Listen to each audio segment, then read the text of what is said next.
This piece of damaged 16mm film footage led to a breakneck decision by British intelligence to move combined British and American forces to a Midlands railway station in an effort to avoid an inland catastrophe.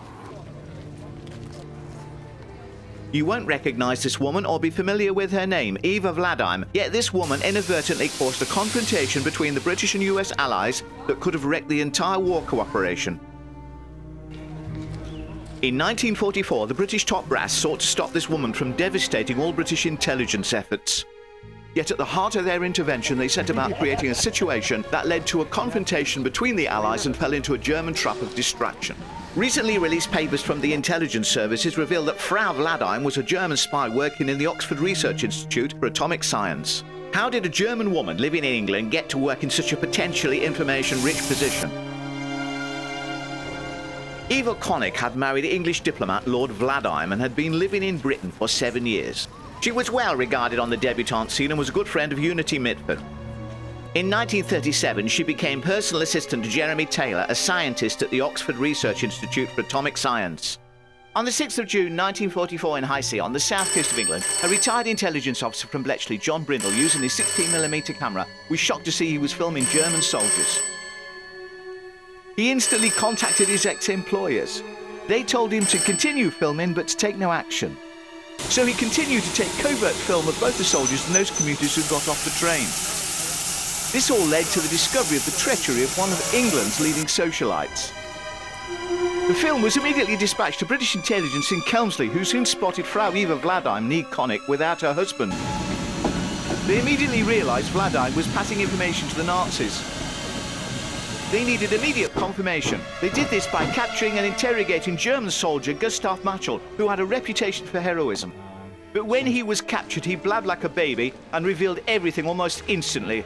He told them that there was 4 SS guards, including Herbert Schlier, the well-known Gestapo commando.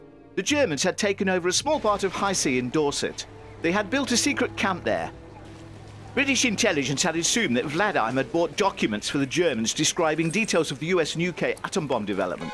Not so. They were alarmed to find out that she had bought maps and information to penetrate and attack the general headquarters of British Intelligence Centre in Kelmsley. The whole Nazi operation was aimed squarely at their own headquarters. Machel disclosed that his division planned to arrive by train at Kelmsley at 1400 hours on Sunday the 10th of June, when most of the Allies would be asleep. The Ministry of Defence quickly manoeuvred the 54th Leicestershire Regiment and the American 51st Division to the station there within hours. The Allies took up their positions and waited for 3 days. Everything was fine until Yankee Smoothie in Fresnay drove his motorbike up to the British nappy tent. Smoothie Dick arrived on his motorbike and wanted Emily to see him in the tent. Everyone could feel the tension. As one American put it, "Emily makes me want to reach for my weapon, bud." "They're overdue, over here, and oversexed," said Montgomery as he turned his back on the Americans and happily restructured his hat. Emily's watering hole was a popular place for all the Brits, and they didn't want the Yanks taking over. Of course, some of the Americans weren't interested in Emily's tent, but most were. 2 young hot-blooded Americans decided to start a plot, and soon others came along to chew over their plan. Fortunately, before any guns could be fired between the Allies, Sunday arrived and everyone went into the preparation for the train carrying the SS squad. Thinking of Emily was now replaced with wondering if they would live through the day.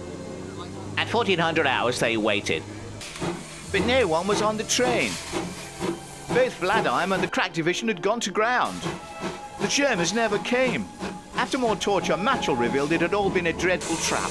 We now know that in fact these 4 Nazis had been involved in a train-spotting mountain biking conspiracy. We had been taken for a ride. Not many people know that the Germans were the first to invent the mountain bike, or as they called it, the Blescherstraat.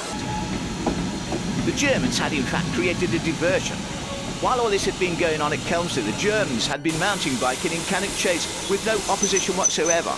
As Colonel Fitz wrote in his memoirs after the war, "It worked a treat and we were not disturbed in our pastime. We had lovely time and egg and cress sandwiches."